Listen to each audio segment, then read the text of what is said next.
E Jesus, vendo a multidão, subiu a um monte, e assentando-se, aproximaram-se dele os seus discípulos, e abrindo a sua boca os ensinava, dizendo, vamos ler todos juntos as bem-aventuranças? Todos juntos. Bem-aventurados os pobres em espírito, porque deles é o reino dos céus. Bem-aventurados que choram, porque eles serão consolados. Bem-aventurados os mansos, porque eles herdarão a terra.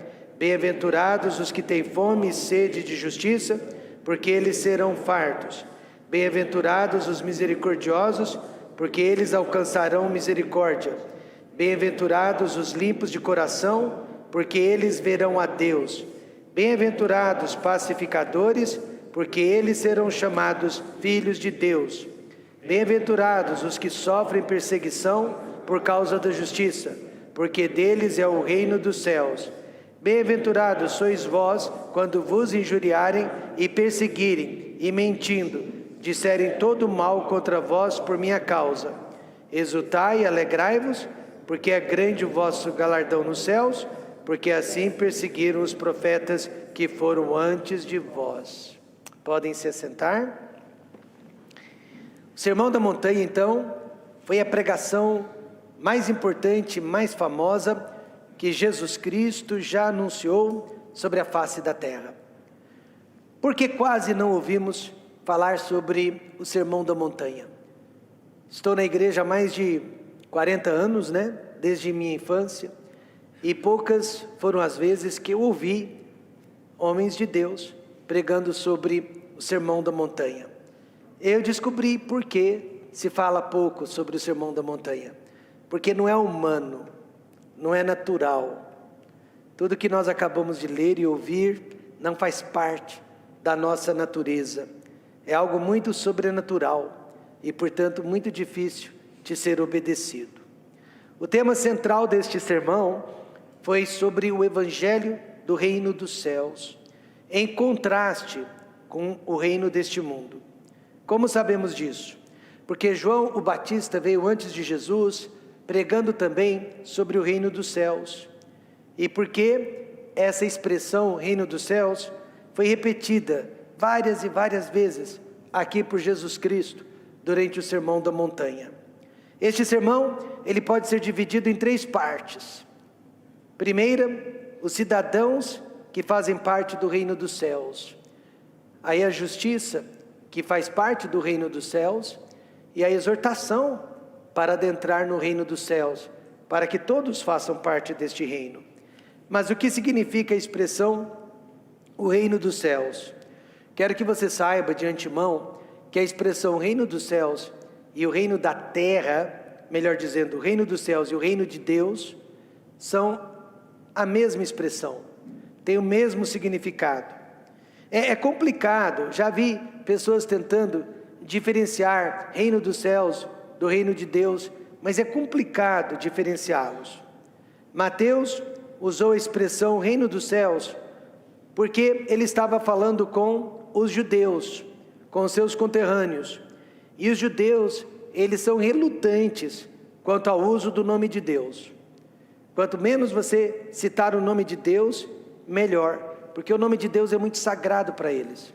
Então Mateus preferiu falar céus, que na verdade simboliza Deus, ao invés de falar Deus. E além disso, os judeus esperavam por um reino físico, aqui na terra, mas Mateus queria enfatizar que primeiro o reino seria espiritual, por isso ele usou a expressão céus. E podemos comparar passagens bíblicas do Novo Testamento que comprovam que o reino dos céus e o reino de Deus são a mesma coisa. Se você quiser, só anote aí no rodapé de sua Bíblia, Mateus 4,17, comparado com Marcos 1,14.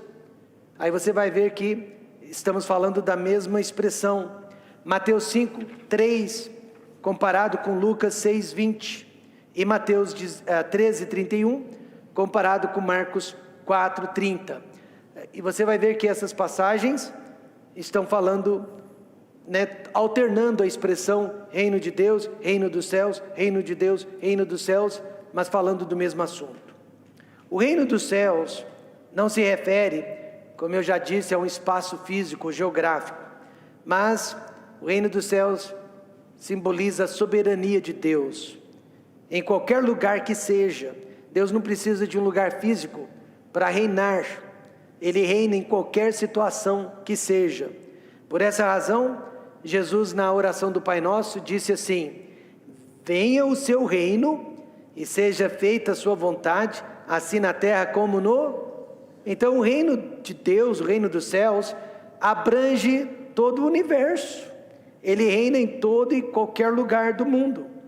Uma pessoa salva, uma pessoa que já nasceu de novo, dedicada a Deus, ela pode dizer nesta manhã que Deus reina a partir do seu coração, que Deus reina de dentro do seu coração. Mas Jesus Cristo, o apóstolo Paulo e Pedro falaram também sobre um reino futuro que dominará sobre toda a terra. Aí não será mais apenas espiritual, mas tornar-se-á um reino físico, material.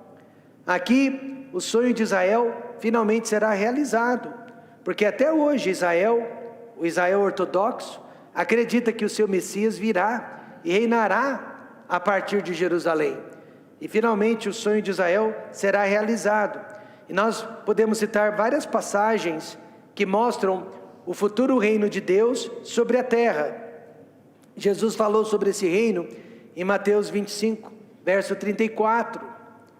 Paulo falou deste reino em 1 Coríntios 15, 50 e 2 Timóteo 4, 18. E Pedro falou sobre este reino na sua segunda carta, capítulo 1, verso 10 e 11, capítulo 3, verso 10 a 13. Então, haverá sim um momento na história da humanidade que Jesus estabelecerá o seu reino sobre a terra, mas isso ainda não aconteceu.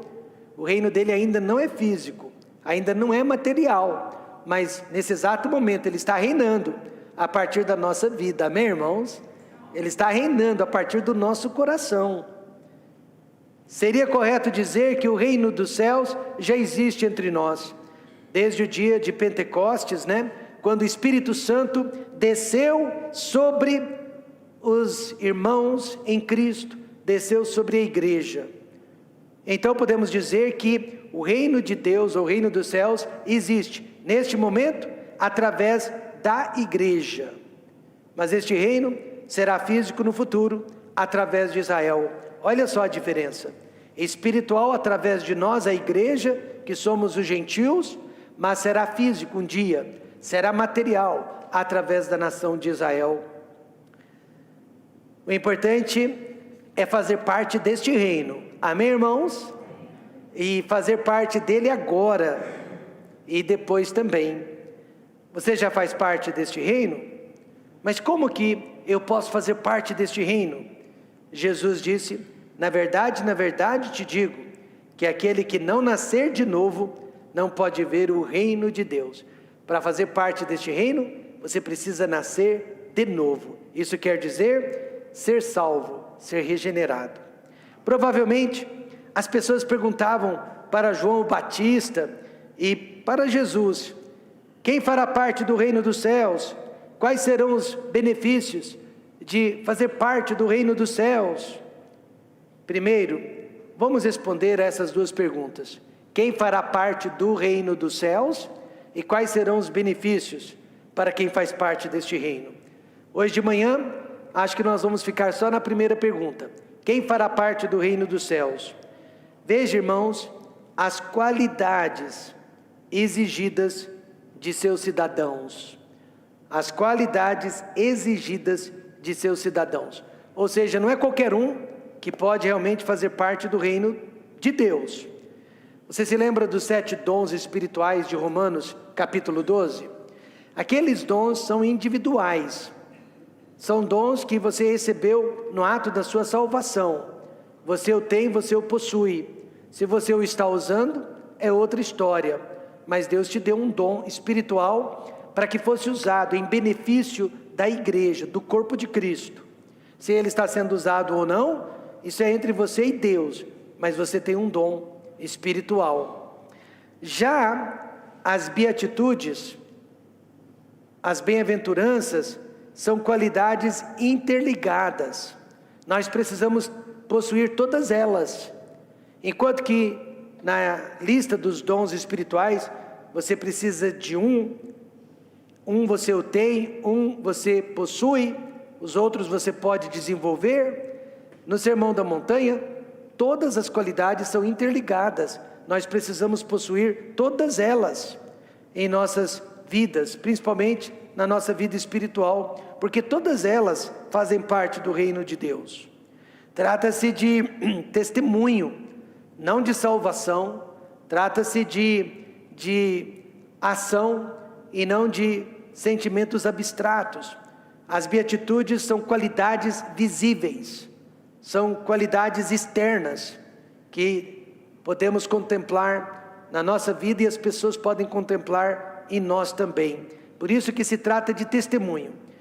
Infelizmente, muitas pessoas já fazem parte do reino de Deus, mas não o representam, porque não tem essas qualidades. Por exemplo, alguém pode ser pobre em espírito, mas não tem fome e nem sede por justiça. Alguém pode até chorar, mas não é puro de coração. Ou alguém pode ser manso, mas não é um pacificador. Alguém pode ser perseguido, mas não seria por causa da justiça de Deus. Jesus quer que todas essas qualidades façam parte da nossa vida ao mesmo tempo. Por isso que é difícil não só pregar sobre este assunto, mas praticá-lo. A nossa entrada no reino, a Bíblia ensina, ela precisa ser acompanhada de todas essas qualidades, e não apenas de algumas. Eu gosto do que Pedro escreveu a respeito da nossa entrada no reino, em 2 Pedro 1, verso 10. Ele disse: portanto, irmãos, procurai, veja que depende de nós, fazer cada vez mais firme a vossa vocação e eleição.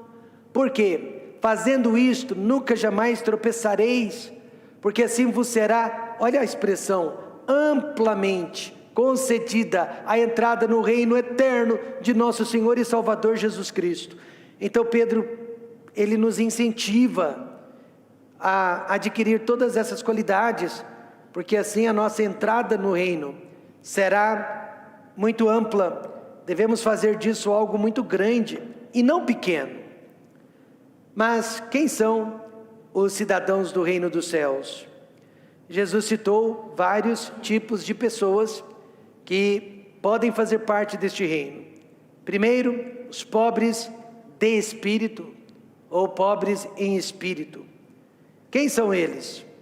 Alguém que possui uma opinião humilde a respeito de si mesmo. Alguém que sabe se olhar no espelho. Alguém que reconhece ser o que é, um pecador. Alguém que não possui justiça própria.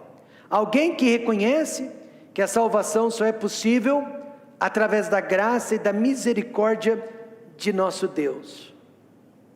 Em outras palavras, alguém que não é um narcisista, amém, irmãos? Alguém que não se auto-admira, amém, irmãos? Como aquele publicano que subiu ao templo para orar, mas de tanta vergonha não conseguia levantar a cabeça para o céu, mas ele com a cabeça baixa batia no peito dizendo: oh Deus, tem misericórdia de mim, porque eu sou um pecador. Quantos concordam que este publicano era um pobre de espírito?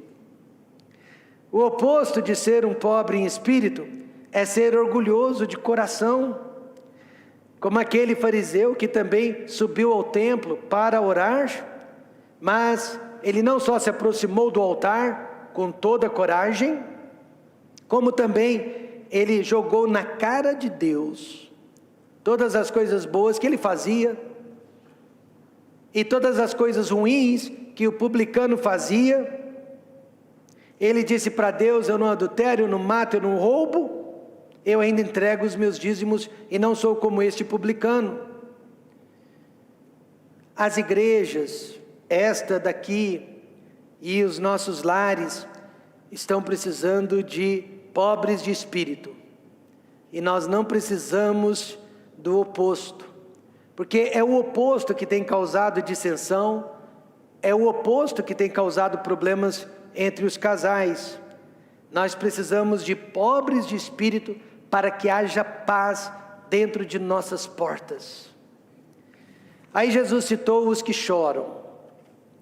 Chorar sobre os seus próprios pecados, chorar sobre os seus próprios erros, chorar sobre a sua própria miséria. Chorar aqui não significa ter o dom da misericórdia, mas sim o dom do arrependimento de pecados.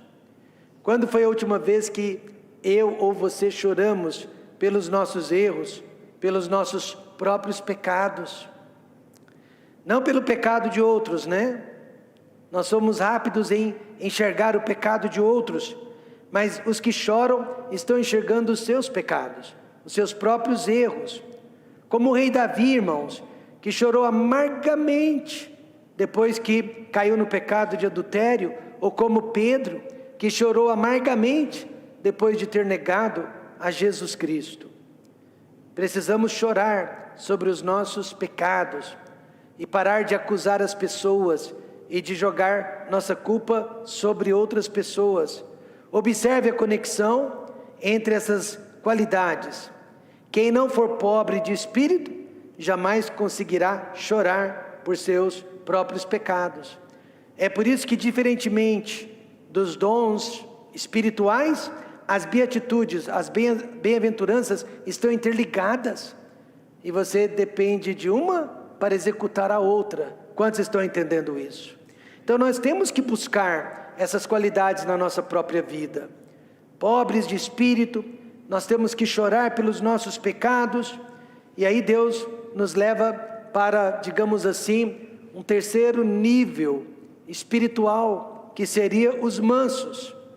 Os mansos são aquelas pessoas que preferem ser machucadas a machucar alguém. Elas preferem levar o prejuízo do que causar o prejuízo em alguém. São educadas, são gentis, não porque sejam fracas ou covardes, mas porque são humildes. E na verdade, meus irmãos, essas pessoas são as pessoas mais fortes que existem no mundo. Os mansos são as pessoas mais fortes, pois elas conseguem dominar o maior inimigo de todos, que é o seu próprio espírito. Não é fácil dominar o seu próprio espírito, dominar a sua própria pessoa. Moisés, ele foi o manso, apesar de ter sido um dos maiores líderes até hoje da nação de Israel. Quando criticado, ele não retaliava e não atacava os seus críticos. Moisés era tão manso, mas tão manso, que quando seus irmãos Arão e Míriam o criticaram perante o povo de Israel, ele nada fez para se defender. Aí foi necessário que Deus mesmo o defendesse. Não existe defesa melhor do que essa, amém, irmãos? Deixar que Deus o defenda, que Deus o proteja. Não existe defesa melhor do que essa. Em quarto lugar, os que têm fome e sede de justiça. E não se trata da justiça humana, que nos dias de hoje praticamente não existe. Não é aquela justiça que protesta um título no cartório, não é aquela que processa um indivíduo e o manda para a cadeia, mas a justiça aqui, irmãos, é o desejo de fazer o que é certo e de agradar aos olhos de Deus. Fome e sede de justiça, desejo de fazer o que é certo e agradar aos olhos de Deus. Os fariseus sempre se acharam justos. Eles eram os grandes religiosos daquela época, e eles se consideravam melhores que os outros. Então isso quer dizer que esse grupo de religiosos jamais teve fome, jamais teve sede pela justiça que agrada a Deus. Por isso mesmo, nenhum deles chegou a ser pobre de espírito, nenhum deles chorou pelos seus pecados, pelas suas mazelas, e nenhum deles era manso. Ao contrário, eles eram ferozes, irados contra o Senhor Jesus Cristo e contra os seus discípulos. Fome e sede são duas necessidades básicas. Talvez agora mesmo alguns de nós, né, estejam passando aí um pouquinho de fome, um pouquinho de sede, porque são necessidades básicas para a sobrevivência humana. Deus usou então essa expressão porque Ele gostaria que a busca por uma vida justa, por uma vida correta aos olhos de Deus, fizesse parte das nossas necessidades mais básicas como filhos de Deus. Que acordássemos todos os dias pensando: Senhor, como que eu faço para viver a vida mais justa possível perante os seus olhos no dia de hoje? Precisamos ter essa fome e essa sede por uma vida correta aos olhos de Deus. E veja que uma bem-aventurança nos leva a outra. Parece uma escadinha. Você começa por baixo, pobre de espírito, e vai subindo o degrau, até chegar nos misericordiosos. O que quer dizer isso? Amor para com aquelas pessoas que estejam sofrendo. O melhor exemplo seria o bom samaritano, que viu um homem oprimido lá no abismo, desceu até o abismo, resgatou aquele homem e ainda investiu tempo e dinheiro para cuidar das feridas daquele homem. Vocês perceberam que o nome dele nunca foi mencionado? Só sabemos que ele era um bom samaritano, mesmo que dizer um bom brasileiro. Mas ele nunca foi identificado, porque os verdadeiros misericordiosos não querem ser reconhecidos. Os verdadeiros misericordiosos, eles trabalham nos bastidores. Eles não querem que a igreja fique sabendo que ele chegou uma hora mais cedo, preparou um café e assou os pães de queijo para os homens que se reuniram no dia de ontem. Não é, Walter? Ele não quer que as pessoas fiquem sabendo. Então esse é o verdadeiro bom samaritano, irmãos. Só Deus precisa saber. Misericórdia também significa perdoar completamente os ofensores. No caso de Jesus, você se lembra?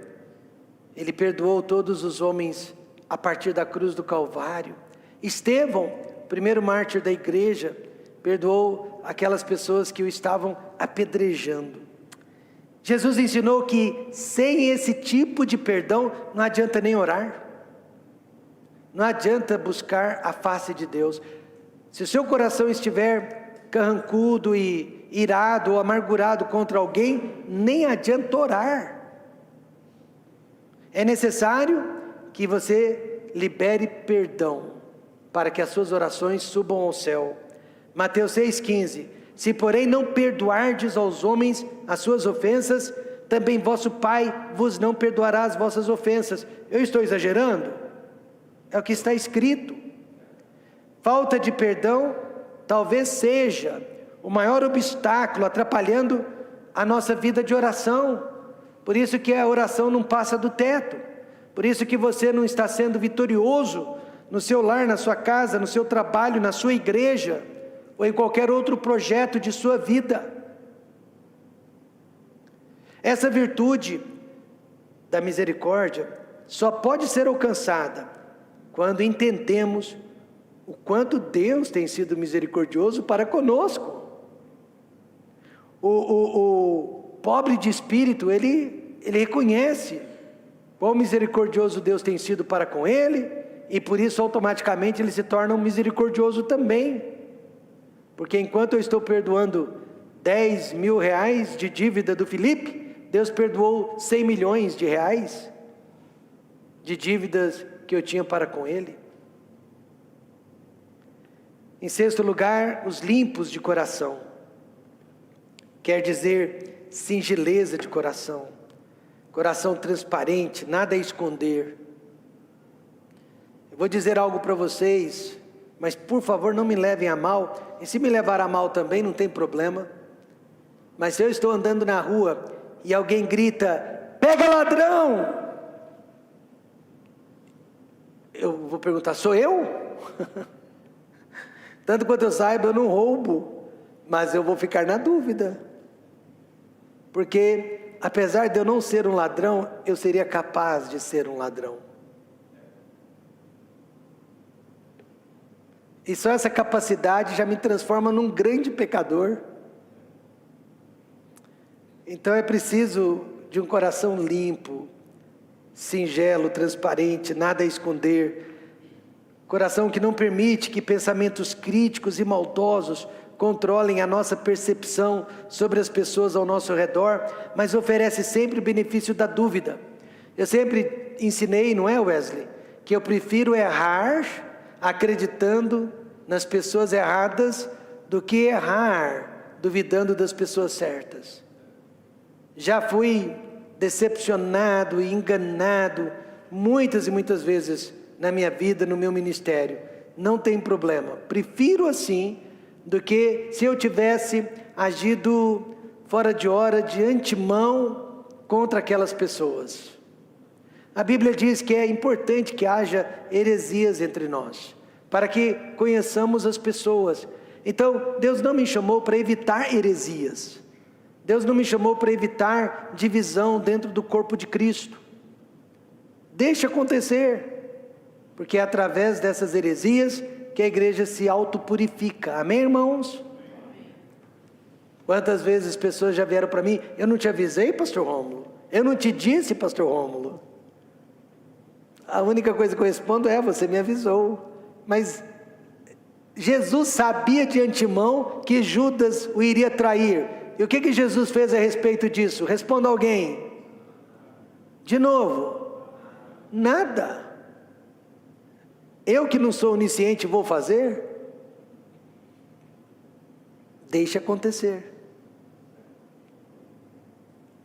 Essa virtude também só pode ser alcançada quando entendemos o quanto Deus conhece de nós e ainda assim nos tolera, nos suporta. Certa vez um jovem pregador foi convidado para pregar na igreja. Ele estava tão feliz, né? Um jovem pregador pregando pela primeira, segunda, terceira vez, empolgado, né? E ele subiu ao púlpito e começou a pregar. Mas lá no último banco, duas irmãzinhas que não paravam de conversar durante a mensagem dele. E o diabo colocou na mente dele que as duas irmãzinhas o estavam criticando, que elas estavam falando dele, do sermão dele, da pregação dele, e ele, tão preocupado com elas, se perdeu durante o sermão, começou a embaraçar as palavras, começou a gaguejar e não fazia mais sentido no que dizia. Veja que ponto nós chegamos quando o nosso coração não é limpo, quando nós realmente sempre esperamos o pior das pessoas. Ele ficou nervoso demais, porém se ele fosse um limpo de coração, ele teria ignorado aquelas duas irmãs e o que elas porventura estivessem falando. Depois eu fui perguntar para elas, né, o que vocês tanto conversavam durante a pregação, e elas me disseram a bênção que a mensagem estava sendo. A bênção daquela pregação. Limpo de coração é uma qualidade necessária para se aproximar de Deus. Quantos concordam com isso? O rei Davi, eu me espelho muito no rei Davi, porque ele foi um dos maiores pecadores que eu já conheci, mas também um dos maiores homens de Deus que eu já conheci. Que contraste, né? Mas o rei Davi, ele foi chamado homem segundo o coração de Deus, isso depois do pecado dele. Não foi antes, não. Então é possível ser um homem segundo o coração de Deus, mesmo depois de uma derrota. Mas por que ele foi chamado assim? Porque ele era um homem limpo de coração. Ele era limpo, ele era pobre de espírito, ele chorava pelos seus próprios pecados, né? Mas ao mesmo tempo, ele dava o benefício da dúvida, ele não tinha preconceito, ele não era traiçoeiro, ele não era vingativo, ele não era egocêntrico. Veja o Salmo 24, versos 3 e 4. Quem subirá ao monte do Senhor, ou quem estará no seu lugar santo? Quem? Aquele que é limpo de mãos e puro de coração, que não entrega sua alma à vaidade, nem jura enganosamente. Então é importante manter o nosso coração limpo. Isso não quer dizer ser enganado pelas pessoas. Há momentos que você sabe com quem você está lidando, mas não tente julgá-las fora de tempo, fora de época. Deixe as coisas acontecerem. Amém? E aí vem, tá vendo? É uma escadinha. Agora vem os pacificadores. Eu me considero um pacificador.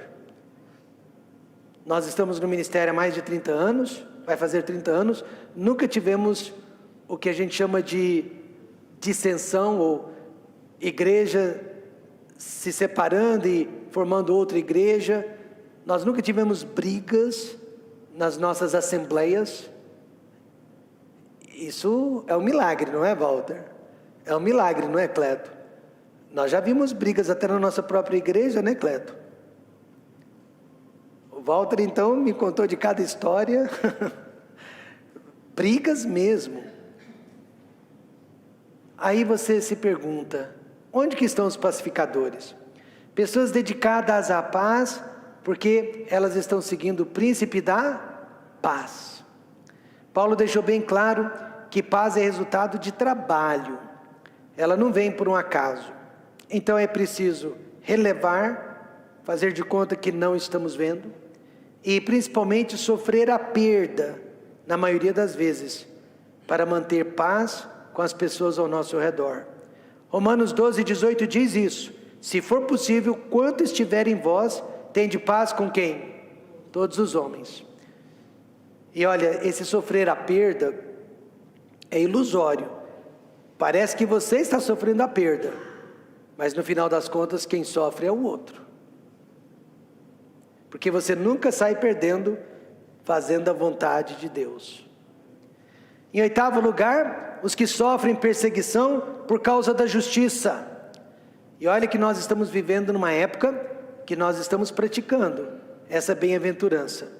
Jesus refere àquelas pessoas que não fogem da luta, mesmo que custe a sua reputação, mas por causa dele, e não por causa de uma ideologia política, não por causa de um time de futebol, ou outro ser humano qualquer. Perseguição por causa dele. Eu não tenho nada contra os patriotas que foram presos lá em Brasília. Para mim, na minha opinião, desde que eles fossem pacíficos, eles estavam exercendo um direito que até então nós pensávamos que tínhamos. Mas eu não quero ser preso por causa de uma ideologia política. Agora, eu não me importaria de ser preso porque estou aqui agora pregando a palavra de Deus. Eu não me importaria nem um pouco de ser perseguido porque eu estou ensinando o que está escrito na Bíblia, na palavra de Deus. E eu sei que esse momento está se aproximando. Então, por isso eu não teria problema de ser perseguido. E só o tempo dirá quem esteve do lado certo de Deus ou do lado errado do mundo. Vou dar um exemplo muito fresco que aconteceu recentemente. Durante a pandemia do novo coronavírus, muitos médicos, inclusive o meu médico, foram perseguidos, calados, ameaçados, por causa da posição terapêutica que eles assumiram com relação à Covid-19. Eles se recusaram a acreditar que não havia tratamento, que o único tratamento fosse a vacina. Eles se recusaram. E sempre que um paciente deles chegava com um resultado positivo, eles imediatamente tratavam. E por isso eles foram perseguidos, calados, multados e tantas outras coisas ruins aconteceram com eles. Mas eles não titubearam, eles ficaram firmes no que consideravam ser justo. Assim também o Filho de Deus não tem medo de defender o Evangelho. Amém, irmãos? Não tem medo de defender o Cristo do Evangelho e de ficar do lado da palavra de Deus, ainda que ele seja reprovado, injuriado e perseguido.